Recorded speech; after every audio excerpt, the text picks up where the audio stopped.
Bam. I'm Larry Sanger, and this is the Break It Down Show. Hey there, Larry. Thanks for coming on. He's been on before. If you guys don't know Larry, well, you have to look him up. It won't be that hard. He's pretty lookupable. So Larry and Brad and I want to talk about AI. And just today, there's new news that's relevant to Larry's world and relevant to Brad's world. So I want to get out of your guys' way and let you guys have a bit of this conversation. You know, what Brad calls the sunshine pumpers, but also the people that say AI is going to kill us all. So I thought we might have that conversation, and we'll go from there. And I'll interject as often as possible, or probably less likely than you guys should go do it. So I'm going to, Brad. I am most curious, Larry, as we convene today, about your thoughts of the how do you even describe it with the former CEO of Wikipedia? And the trouble that she has, as I understand it, becoming the CEO of or equivalent of NPR. Maybe you could lay that out, what the news is, and then I got a couple things to add to it, but you want to paint the landscape. So, I have to tell you, I barely know who she is. It's Catherine, or is it Kathleen Mayer? We got her last name right. How about that? That's fine. Ms. Mayer. Ms. Mayer. I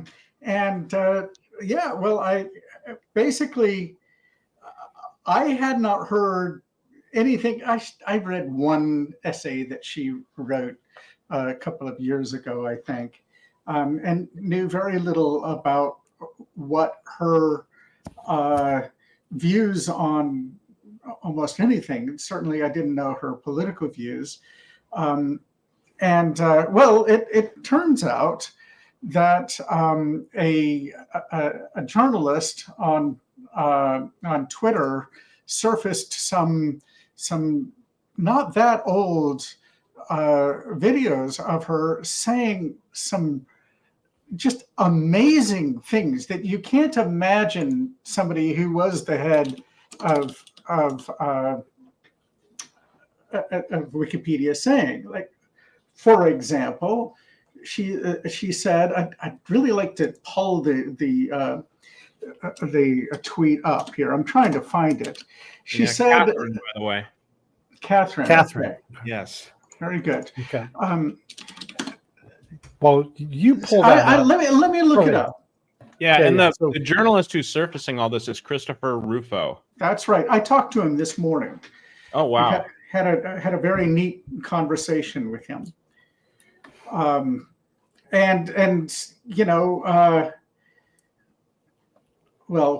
to begin? It's really amazing, actually. Basically, she's come out basically being against free speech, essentially, but she doesn't just hint at it in ways. She says she's like all in. She says the quiet part out loud. This isn't you said political before, right? This isn't. She's a little bit Democrat, and maybe some people are a little bit Republican. Yes. This is. She wants to bring down Western civilization. She rails against the Western canon. I'm starting to intonate like your friend Wilfred, Pete. But it's insanity. It is. She says she actually opposes. She says it almost in these words. Opposes the free and open nature of Wikipedia. So it was a free and open project. Anyone could contribute to it. Anyone could use it. And it was fairly egalitarian, I guess you could say, at its founding. And she says essentially that was a mistake because it rebuilt, this is a quote, rebuilt this idea of knowledge as a whole around the Western canon, as if that were a bad thing, right? So, I mean, of course, any academic, left-leaning academic says that sort of thing and has been saying that sort of thing since the 1970s, I think. certainly the 1980s. I don't remember. You know what? I remember people having qualms with the Western canon, but I don't remember anyone but the most radical. And this is, when I went to school in the late 80s, early 90s, I don't remember anybody but the most radical and, attention seeking, like wanting to tear it down. Yeah. I mean, even the ones who had the biggest criticisms of it wanted to work within it and fix it. But here we are. We're at this point where, she goes to NPR and she's probably getting surfaced because everyone knows that, unless you're one of these people, you're not going to listen to NPR. I mean, you just aren't. It's right. Completely unlistenable. I mean, you may not be you don't have to be a right-wing AM talk radio guy to find it unlistenable. It's just completely unlistenable, except to its devout fans. And, they have a kind of an existence problem, because when that surfaces, everybody's wondering, why are we giving them money? That's kind of weird. And, and here she is, she's going to come in and she's going to be the CEO of this thing. And she's like the problem. And then you find out it's not that she's just become the problem. She has been the problem. Yes. You would have thought that she would be the voice of reason, the adult in the room, and the bomb throwing leftists were actually in the trenches writing Wikipedia. And no, she's one of them. 100%. The rod goes up to the top. Maybe it comes down from the top for all we can tell. But yeah. And another clip that Chris Rufo found, she said that her number one challenge in the fight against disinformation is the First Amendment in the United States. Yeah. What? Wow. Like what? I mean, which makes it a little bit tricky. She says the censor bad information. Not only that, but then she's like, challenge accepted, right?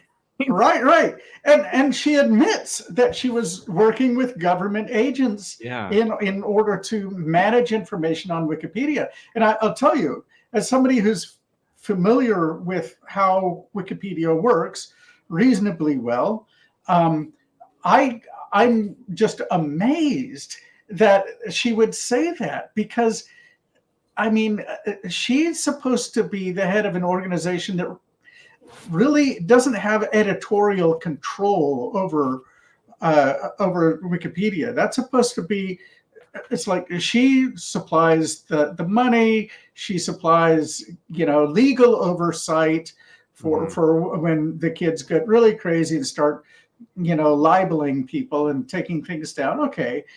But no, she's actually saying that she personally worked with government agents in fighting disinformation on the platform. I'd like to know, how did she do that? In what process did she follow internally? I'm not sure. What Wikipedia lawyer approved that? I mean, there's no lawyer that's going to be like, you should absolutely partner with federal entities and make that public knowledge. There's no lawyer that says that. Yes, you do have to wonder. Okay, for a long time, Jimmy Wales was opposed to this sort of thing, right? I mean, he's on the record as a big fan of Ayn Rand, or at least was until I don't know when he might have changed. I'll bet he still claims to be a libertarian. But if so, somebody really ought to ask him, what is going on with Kathleen Mayer, and do you really support the things that she has said? I mean, she is her own person, but she spoke for, and she said some of these things when she was still the CEO of Wikipedia, which, by the way, is a new thing to me. I didn't know that Wikipedia had CEOs, but apparently at some point in the last 5 years, they actually have that particular position. Mm-hmm. Anyway. Yeah, and I think that probably for me, the most interesting thing that broke out of this whole episode is last night, Mark Andreessen, Andreessen Horowitz, of course, he was the inventor of Spyglass back in the day, which became Netscape. That's how he made his initial money and his impact on the computer business. But he's since become basically the leading venture capitalist. Mm-hmm. He went off basically by saying, you guys, this isn't new. This is what every tech company looks like right now. That the people who are hired in, who are not the founders, who are not the tech people, who are not the successful marketing and sales help, this is what they all do. And he hinted very, very strongly that this is a result of inclusion in DEI. And you have no place for these people to come in and help, like, with the mission of the company. So you come in and you say, hey, buy us cover from the people who insist that we're not inclusive enough, and just go do your thing. And this is basically every tech company that's public, certainly every tech company that is self-sustaining at this point, large enough. It's crazy. Right. Well, I mean, and that's interesting. You'd think that Mark Andreessen would have some sort of pull on such issues. Like, he just sounded like he's given up. He's just like on the whole AI front. He just basically said, if you think that any AI company that's leading in any way right now is not infected by this to the core, you're wrong. You need to look at smaller AI companies, ones that are rising up, ones that are doing smaller things, and you need to look for them for any hope of AI that won't be paralyzed by this stuff. All right. Crazy. Indeed. And I just hope that in the next few days we might actually hear something from her. And from Jimmy Wales again, as I say, because it really does seem to me that you can't call yourself a liberal, and certainly you can't call yourself a libertarian, if you say the sorts of things that Catherine Mayer says, and so. I think this really feels like I mean, I could be wrong, but it feels like a bit of a crossroads, a potential turning point. Like, things can't go on after a CEO. And it's not like she's like a retired CEO or anything. She's now the CEO of NPR. Mm-hmm. So yeah, and if this is what it's like, then there has to be a discussion, a serious discussion about the possibility of free speech, what it means.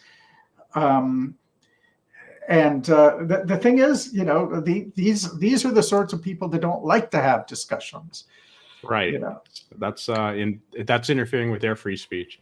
To be clear, like, her politics, she would not be someone I'd want to hang out with. Actually, I think what's even worse than her politics is the uptalk in her voice. Like, that's war. Somebody once told me that sarcasm was war, and I was taken aback. Or sarcasm is violence, and I was really taken aback by that notion, because I'm kind of a sarcastic person. Uh-huh. But I will tell you 100% that uptalk, that is violence. That is not coming from a good place. That is not coming from, hey, I want to be a Valley girl, postmodern Valley girl. I want to be like Kim Kardashian. No, that is coming from a very, very bad place. Here's the thing, though.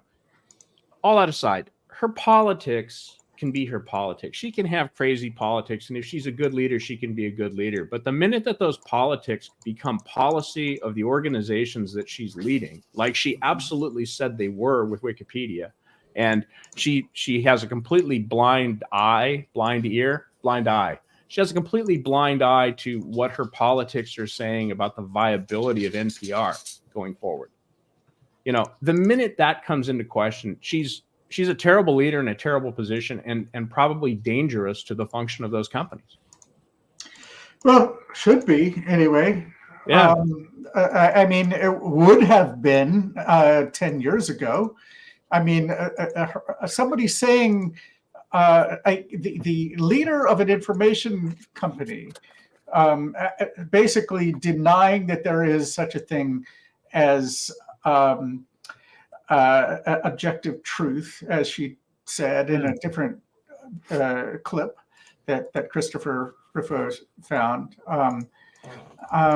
Yeah, I mean, that sort of thing, you can imagine high school teachers saying it, and maybe some lower level managers, but not the CEO of Wikipedia and NPR.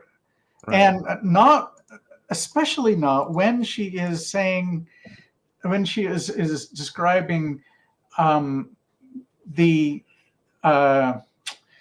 am I trying? Well, her speech was basically about what truth is, and like how to handle disinformation is our biggest problem, but there's no objective truth, right? Well, how do you? This is what the Western canon has figured out, that we don't make that logical mistake, right? I mean, that's yeah, it's crazy. So, I mean, what else can you say? It's we live in crazy times. So I reconnected you and Pete on the emergency of, you had posted something on Twitter about wanting to put. I'm going to totally misinterpret this, so please restate it. You wanted to put the contents of Project Gutenberg in an LLM and ship it to people on an SD card. I totally butchered that. I'm sorry.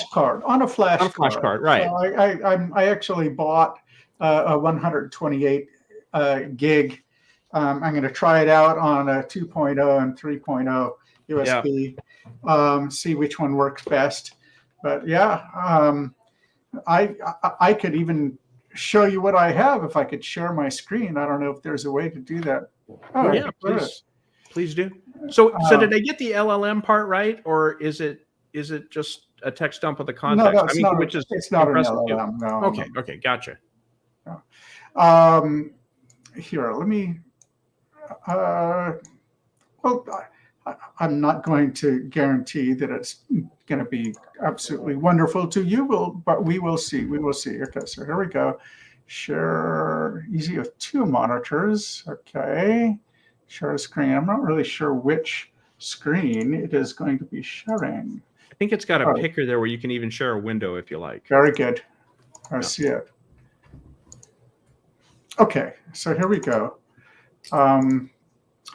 All right, so this is, I couldn't think of a better way to do it. I'm not a very good programmer, to tell the truth, but I basically loaded the entire metadata for all 70,000 books in memory. At least it makes for fast search, but you know, it's the books are all here, and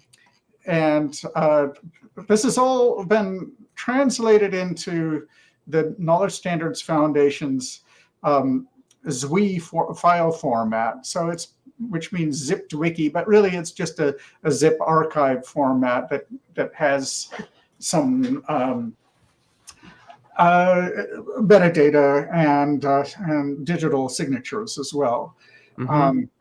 So, for example, let's say I want to read the Carmides. I can go over here.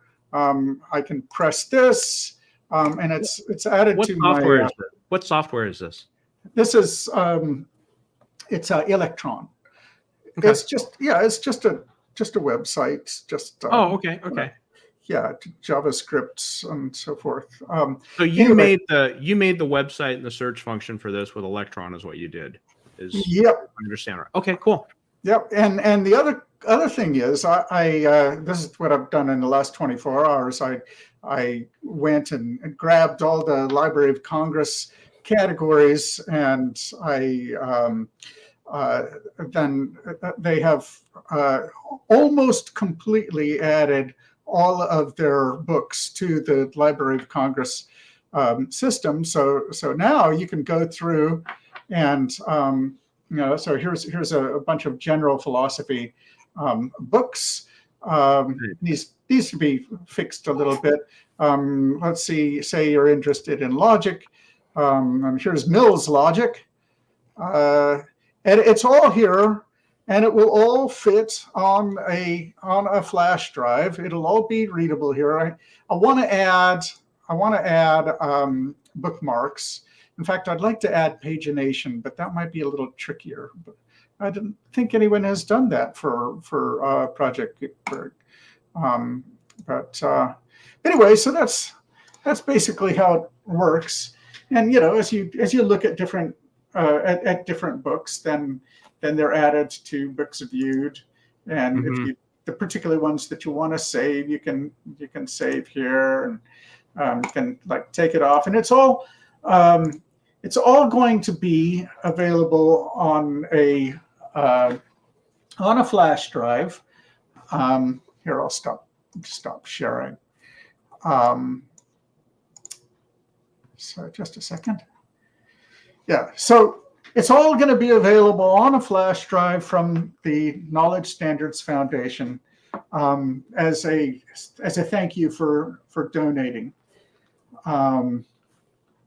Yeah, and the hope is in the not too distant future, I will have finished writing software which takes the OCR output, in other words, the optical character recognition output of PDF. So in other words, it'll take a PDF of an old encyclopedia. It'll give you the text or the HTML for it's pretty good. It's good enough to read. And then my software will basically divide it into individual encyclopedia articles, and then allow people to search the database. So we've started doing that on Oldpedia. So hopefully, and the point is, hopefully we'll be able to put that onto a flash drive as well. Now, it's not like there's this massive need for that, but in a way, maybe there is, because if there's one thing that people have been saying in reaction to the conjunction of threats to free speech and the rise of AI, it's that how are we going to guarantee that that our knowledge, our representations of knowledge, are not being fiddled with, basically. Right. So we need to have reliable archives, basically. So that's basically a big part of the project that I'm working on right now. So one of the things I love, and a trend that I'm sort of following, is that what's available to us cheaply in computing resources right now is phenomenal. You highlighted it with storage. You showed a $12, $20 USB key, right? Yeah. So that holds.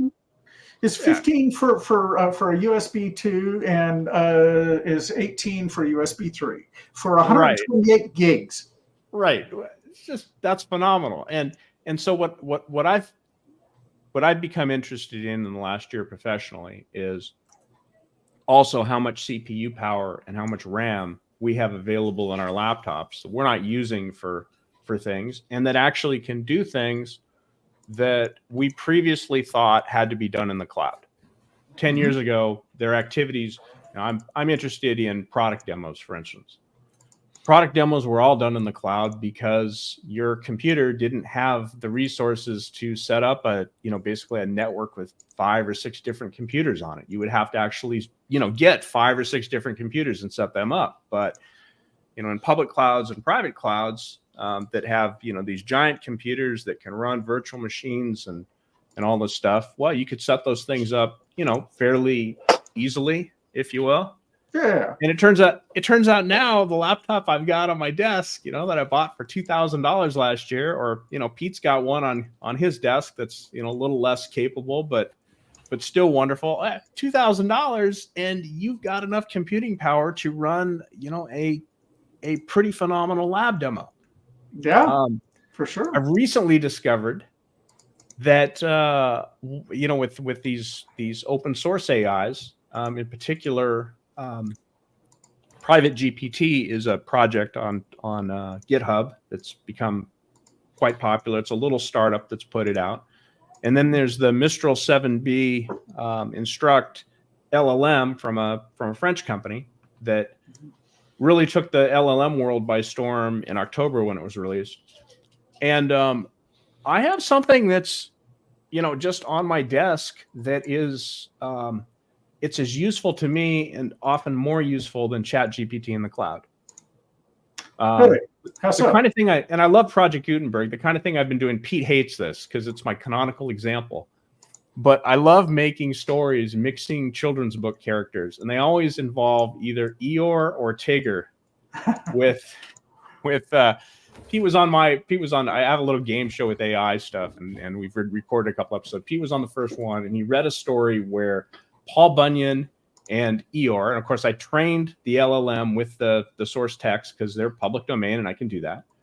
Paul Bunyan and Eeyore went to the Oakland Coliseum and saved it from a bathroom problem, and it wrote a story about it. But these are the things that these LLMs are great at, right? I mean, everybody's worried about, well, it's gonna, we're gonna have a Terminator future because ChatGPT has so many tokens it can recognize it. Whatever. Oh yeah, I use LLMs.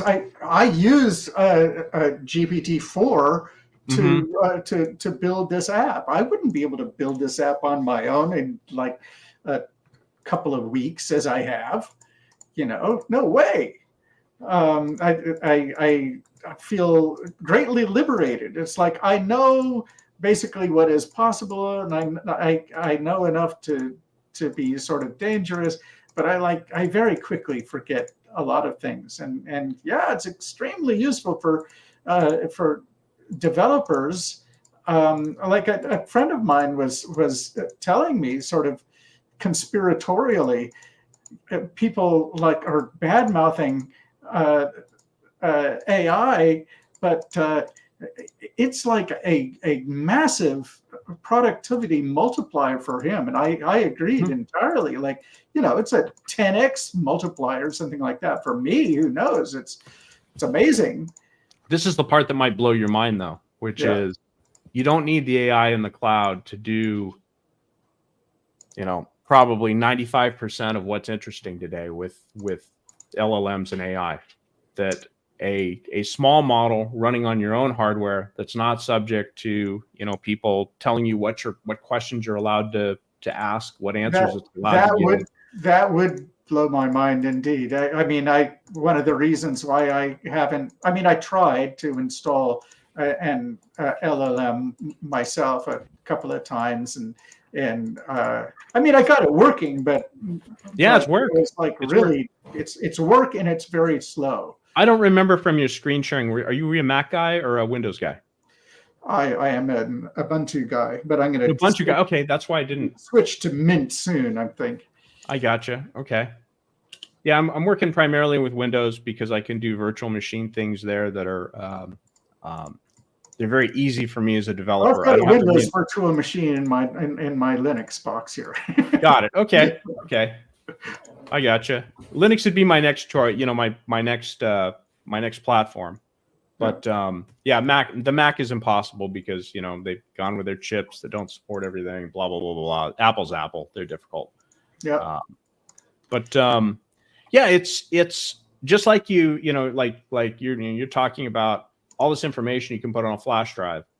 How wonderful that is! Like all this computing that you can do on your local computer. And, you could, if the interface were a little bit better, there's stuff like this you can do on your phone. I mean, even Google, with its Gemini product, is talking about running LLMs locally on your phone. Now, you wonder how they're going to do their cloud tie-in and, basically surveil what interactions you have and things like that. That's always a problem. But when you control this stuff, you're immune to that. You're immune to the censorship. You're immune to the surveillance. Yeah, you're just free. a matter. You have to be a developer in order to take control of it, though. That's the problem. And even somebody like me, so I mean, I can sort of call myself a developer. I'm an amateur, but it would take me a while. Of course, now with LLMs, I actually could probably set it up. But it would take me a while, though, to actually start doing anything like development of new, training an LLM myself, which I'd really like to do. It seems important, It's like something like people who are in online knowledge kind of are obligated to learn this stuff at this point, I think. I don't know the training part at 0 feet. I know it at about 4,000 feet. And and then I know it as a user of these things and like what I've tried to use it for, which are all sorts of applications that you should or should not use LLMs for, like analysis of data. You absolutely should not be doing it. They're not good at it. They'll never be good at it. Wordsmithing isn't good at that. Yeah. And that's what they do. But probably the one thing that's really key is to get like a good corpus that gives you the language, So that's what Mistral's done really, really well. For instance, is whatever they're training with, they've got a good representation of the language, and then on top of that, then you sort of look at your facts layer. Okay, what actual facts are we putting in here that it can reword and mix and match and things. I wonder what would happen if we took all the Project Gutenberg stuff, because most of it that's in the public domain tends to be old, 100 years old. I wonder what it would do if we trained with that, and then how it would converse. Would we recognize it? Yeah, no, I agree entirely. And along the same lines, one thing that we've been talking about doing is making an encyclopedia, basically, taking all of the content of a bunch of old encyclopedias, and we're collecting them systematically. The Knowledge Standards Foundation is basically trying to make a big canonical list of all of the available encyclopedias in any medium, at least in English for now. And so we'll be able to do something like what you described, hopefully in the next couple of years, I imagine, maybe sooner, and do it with an LLM that's trained on old encyclopedias. And then the thing that's really exciting also, I would say, is that it would be able to quote the sources. Yeah, that would be really neat. So, no, that's impressive. One of the things with the small LLM models, I'm not quite sure how they're trained. I can't imagine they're trained on the source text of everything they know about. Probably more on summaries, right? So you kind of get it secondhand. It knows the characters, but maybe it doesn't. It can't perform as the characters because it doesn't have actual dialogue from them. It knows that Eeyore is a sad gray donkey, but it has to come up with its own interpretation of sad gray donkey dialogue if you ask it to do that, rather than pulling it from the book. I think you're right. I think that is exactly how it works. And you can tell that if you compare how you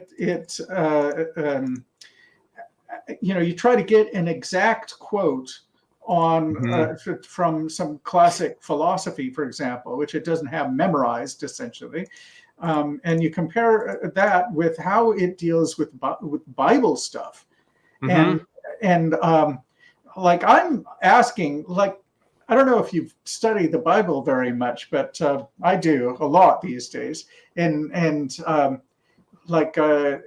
even 3 years ago, if you're looking for a particular verse on a particular thing, the fastest way to do it is go to one of these websites that basically has a list of all of the verses about, about love or whatever, and just click through the list.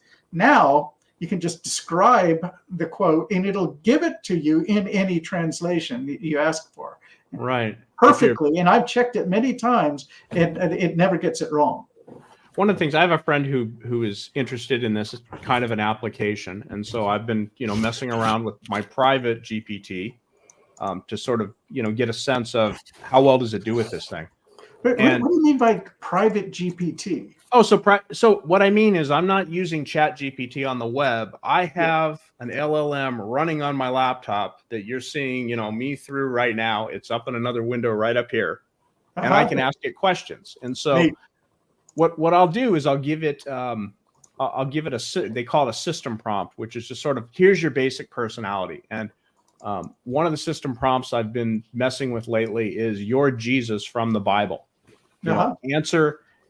Answer my questions and carry out a dialogue with me in a way that would enlighten me to your way of thinking. It's just kind of it's general dribble to keep it from swearing at me, basically, but just point it in the right direction, right?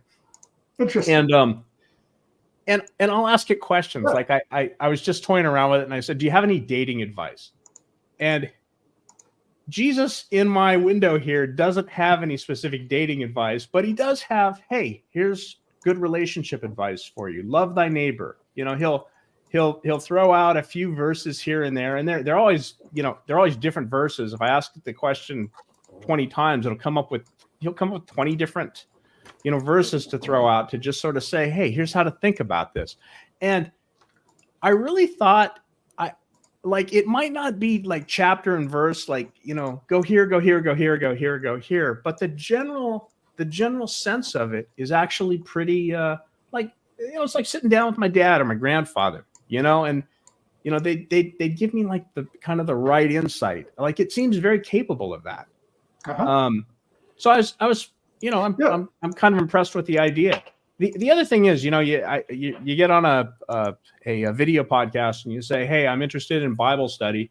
And, immediately 60% of people just tune out. They're like, oh, wow, this is crazy. We're going away.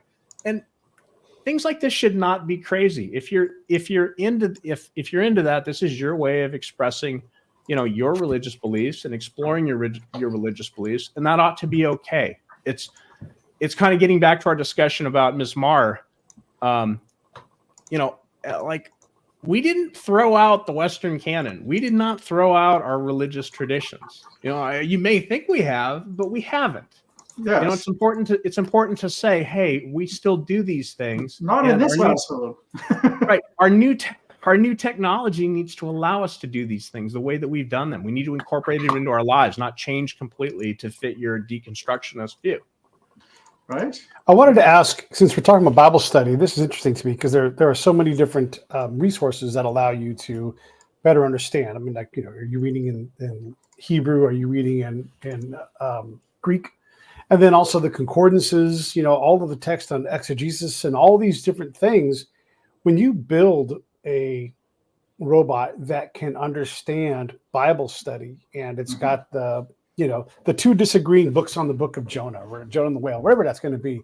And then you also have the other academic resources, and you look at the difference between the NIV, the King James, and then the Hebrew text. Is that something where you can get value, or are you just clouding what the reality is by having all of these different opinions? What are your guys' thoughts on that? I think you could definitely get value. I know that because I have. I don't think it's a good idea with to just ask it straight out, to solve a particular problem, a particular exegetical problem. Instead, what I'll do is I write. I've been writing about Matthew a little bit in the last year, and I write in question and answer format, and so I'll just ask for feedback, and the feedback is in some cases really helpful. Like there's no denying it. From anybody's point of view, it's useful. Mm-hmm.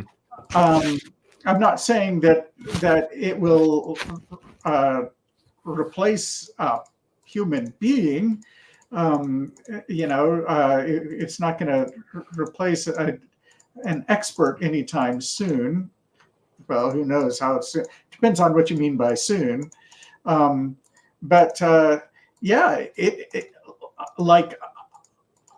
Well, let's put it this way. I was amazed when I first started, playing around with LLMs when everybody started playing with them.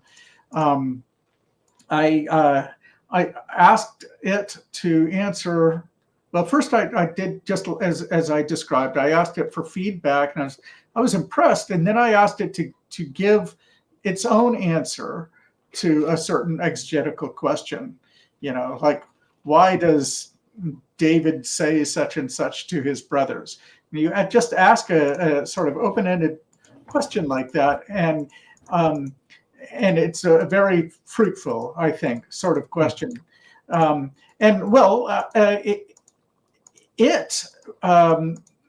here we're talking about something that was weaker than GPT 3.5. I was still amazed at the fact that it knew the verse, it could quote it, etc. B, it actually could come up with an answer that was okay. It wasn't as good as mine, but it was actually not that bad. And then just I watched it develop in the short time, since.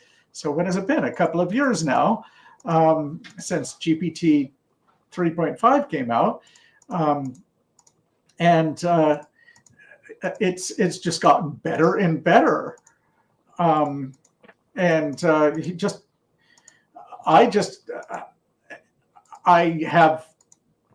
don't know. It's going to be amazing to see in a few years. And, this is just one field, right? I mean, Mm-hmm. especially the reason why it's so good with the Bible, I think, and not so much other fields. Like I ask it about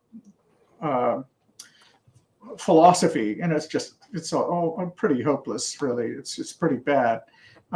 It's because there's just so much training data, and the other thing is a lot of it is solid because it's public domain. And Mm-hmm. back when they, before 1927 or whatever it is, people were writing more sensible theology for the most part. Right. Pete, your friend, the Rabbit Hole, who you've had on the show, Yeah.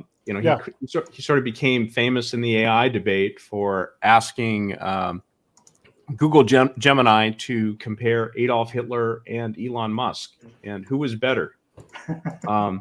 And these systems are terrible at that. But if you asked it, give me 5 advantages and 5 disadvantages of Adolf Hitler, it'll give you 5 advantages and 5 disadvantages. Similarly, if you ask it to give 5 advantages and 5 disadvantages of Elon Musk, it'll give you 5 advantages and 5 disadvantages. And then you as a human being can look at those lists and make the comparison and decide for yourself.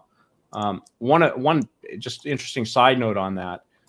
I saw somebody on LinkedIn, who's in a lot of AI conversations, had asked ChatGPT what it thought or its thoughts about workers over 50.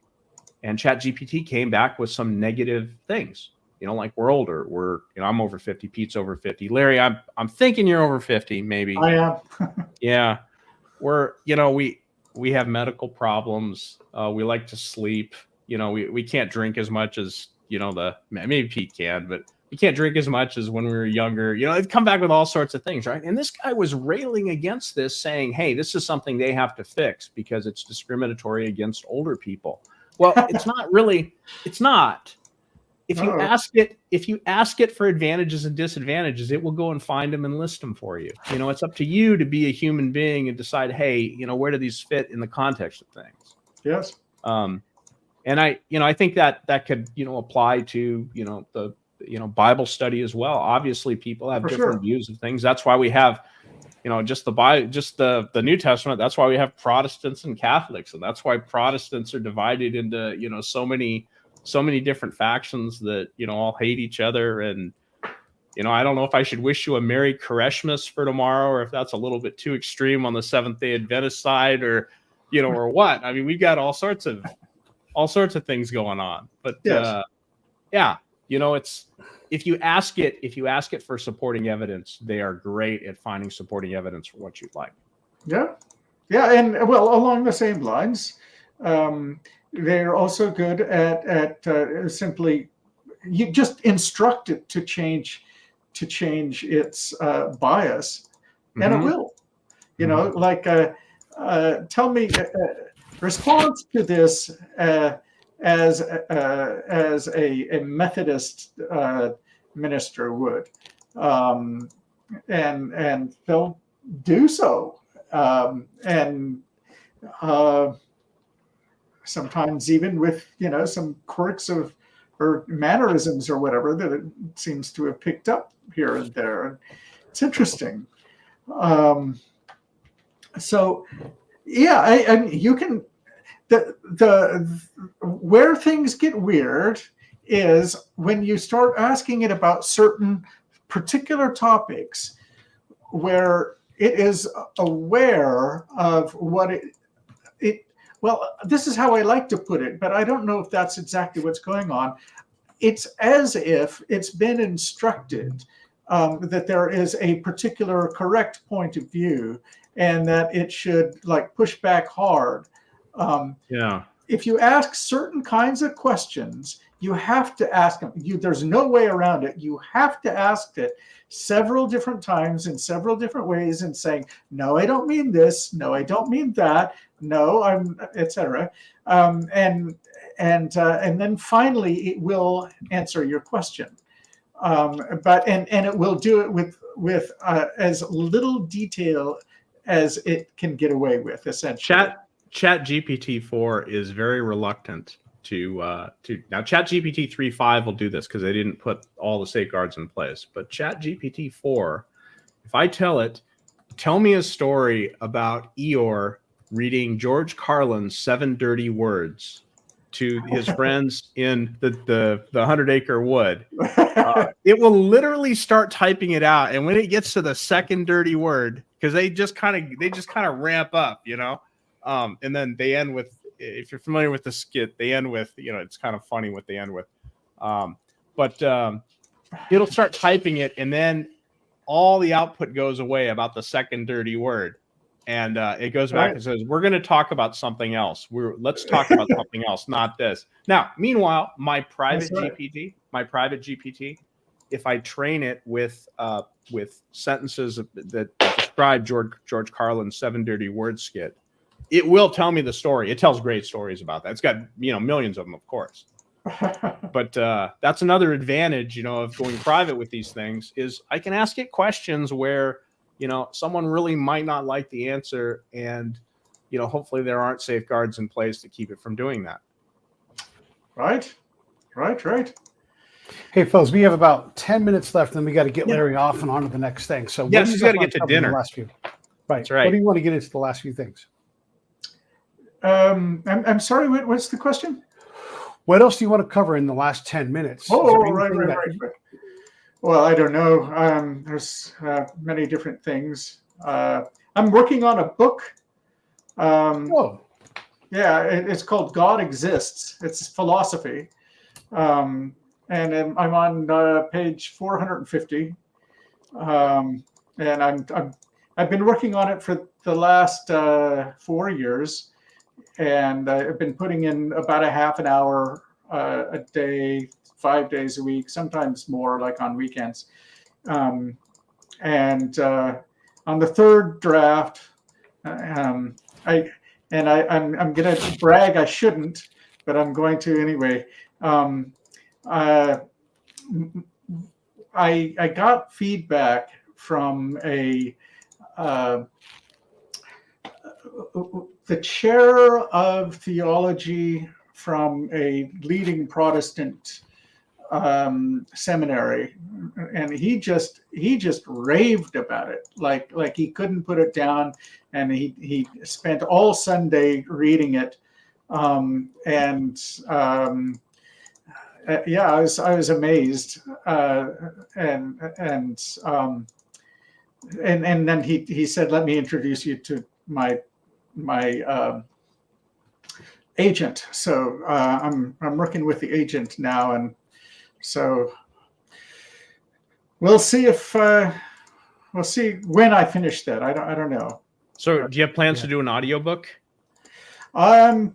Well, if it'd probably be better if somebody else read it, but No. I'm going to convince you right now. It would be better if you read it. You've got a great voice for reading. You've got a great voice for talking, and you'll have the unique passion for telling the story.